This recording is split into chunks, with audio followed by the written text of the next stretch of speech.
I just want to let you know the precautions. This is a very difficult, emotionally discomforting video if you are watching this.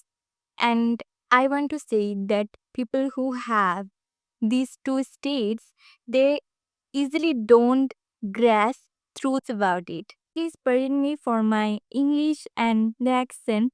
I live in Bangladesh and I am trying to speak English for my skill development. You see, I don't even know how monetization works and earning money from it. So I have to do it. I will start with two stories to introduce the topics.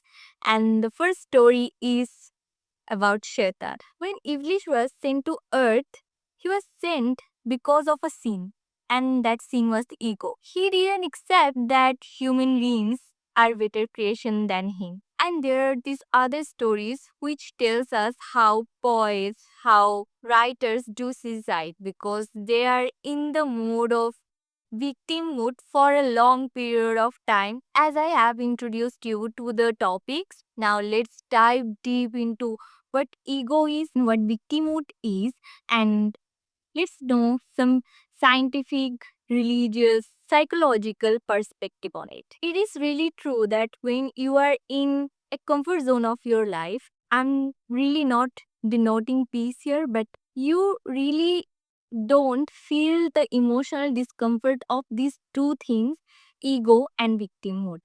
Because ego and victimhood really challenges our emotional comfort. Though ego and victimhood are two different states that are opposite to each other, but they're interrelated. Ego of a person really sustains a lot, but when it breaks, it turned into victimhood, where victimhood can be turned into both. So let's just talk about the ego and victimhood both arises from the core idea of insecurity and fear of loss.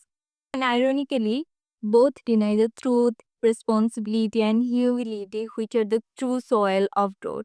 Now, let's just focus on the spiritual reflection of ego and victimhood. Nafs al Ammara, which is described as the commanding self, separates us from Allah and leads us to the way of arrogance, which is the way of Iblis. There is this ayah in Quran: do not walk on the earth with arrogance. Indeed, you will never tear the earth apart nor reach the mountains in height. It is said in Islam that ego is only Allah's grace, and victimhood is when one loses trust and patience on Allah's plan. This is basically romanticizing the pain that it has a purpose.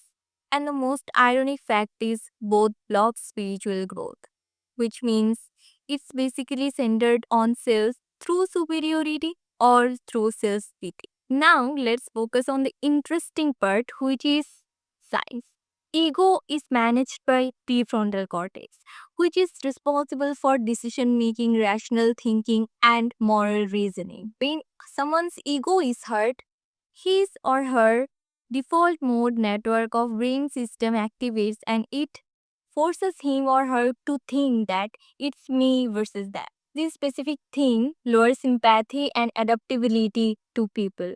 And amygdala's survival threat becomes activated, which blocks growth. The person stops learning, the person stops changing himself or herself as growth demands uncertainty and humility. Ego blocks both.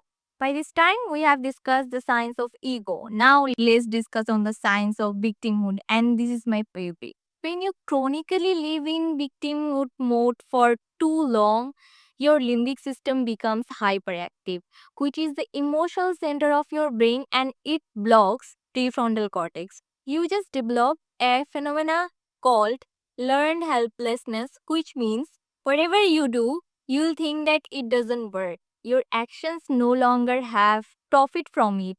And normal people feel happy when they achieve something. But victim people find happiness in pain, meaning in pain. This is because their dopamine has adapted with the validation of their pains. And this is what we call in Bangla literature, Amar Niye Dukho. So the outcome is you surrender your sense of self, you disconnect from your self agency, and you just repeat your old emotional patterns. Now let's focus on how ego and victimhood is interrelated. Let me give you an example. When a person's ego is hurt, they directly rise into the victimhood. And the victimhood is basically you're not really capable. So they can't handle that much of low stimulated thing on their brain. Again become egoistic and they just deflect the person who is telling them the truth. And the entire phenomenon becomes a psychological pendulum, which is I'm superior, I'm worthless. I'm superior, I'm worthless. And the clock is ticking like that. My journey in this two state has become quite a lesson for me. I always lived in between two worlds, ego and pain. But when I understood that ego is what is saying me I'm the best and victimhood is saying me I'm the worst, I had to choose a balance. Now, I really explored the phenomena of neuroplasticity. It tells you that you can be changed. Whatever your system is, whatever your brain is telling you that you are capable, you are worthless, you just can change it. You can rewire your brain to make yourself personally develop. How to overcome this thing? I just have learned that there is this three network in our brain that activates this whole thing.